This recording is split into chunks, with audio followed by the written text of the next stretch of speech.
The young god-inspired Silk, caught in a bloody web of politics and revolution, must fight against the machinations of the shadowy group that rules the city of Viren. The forces of other cities of the great spaceship, the Whirl, become involved, and the mysterious gods start to manifest themselves on all sides, a dysfunctional family of super powerful beings, each of whom can take possession of anyone at any time. Hello and welcome to Liam's Lyceum. I'm your host Liam, aka Hamvar, and today I'll be doing a spoiler-free review of Gene Wolfe's Caldé of the Long Sun.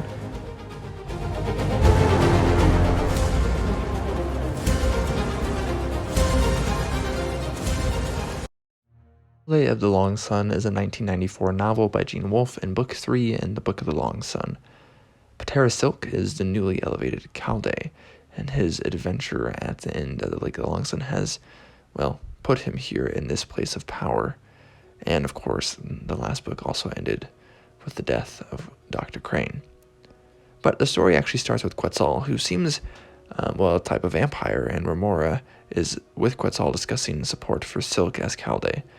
And then we finally see Ak and Chanil on the lake with their party of Oreb and the bird and others. And then we get to Silk in chapter 2. His adventures are my favorite, but we get less from him here than in the first two books, since the events get larger and other members of the cast become more important. Now, that is the setup for this novel, but this novel is in a lot of ways deep, of course, like the other ones. I found this one to be a little different, though. So this one is about what really makes someone a god. Is it power? And then what level of power is needed? And then what makes people human? Is it worship, not being worshipped, but worship itself, the act of partaking in it?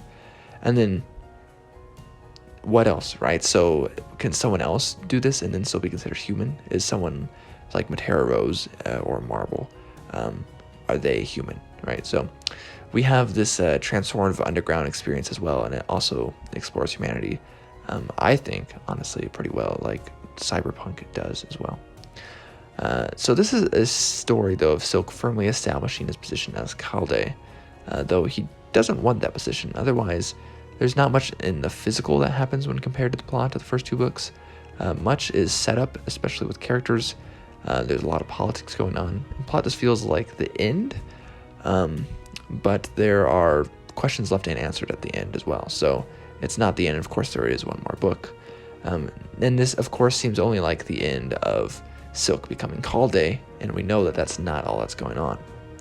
So this one will likely not go where you think it will, which is, again, something Wolfe does really well with subverting expectations and everything, and just making it an odd experience to read anyways, but a very fun one. There is a slight pacing problem, I would say, here, but I enjoyed it tremendously, though not as much as Lake. In fact, having now finished the series, I'd say Lake is my favorite.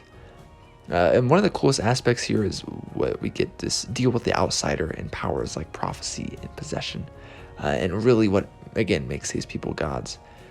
It's not completely linear at times, where something has happened from one point of view, while in another part of the same chapter it has not yet happened, which is a fun breaking of, how we normally tell stories, so it's an interesting piece from the toolbox.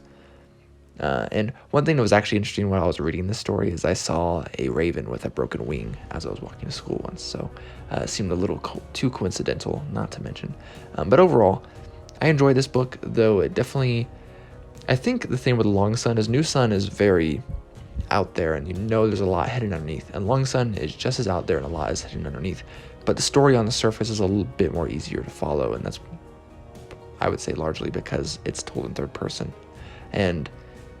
But I'm not sure if I'm following the stuff underneath. I'm really not sure. I definitely will have to read this one at some point and study up on some of the stuff that's going on, because I have not done much studies for Long Sun. So anyways, this is Liam's Lyceum. I will catch you next time.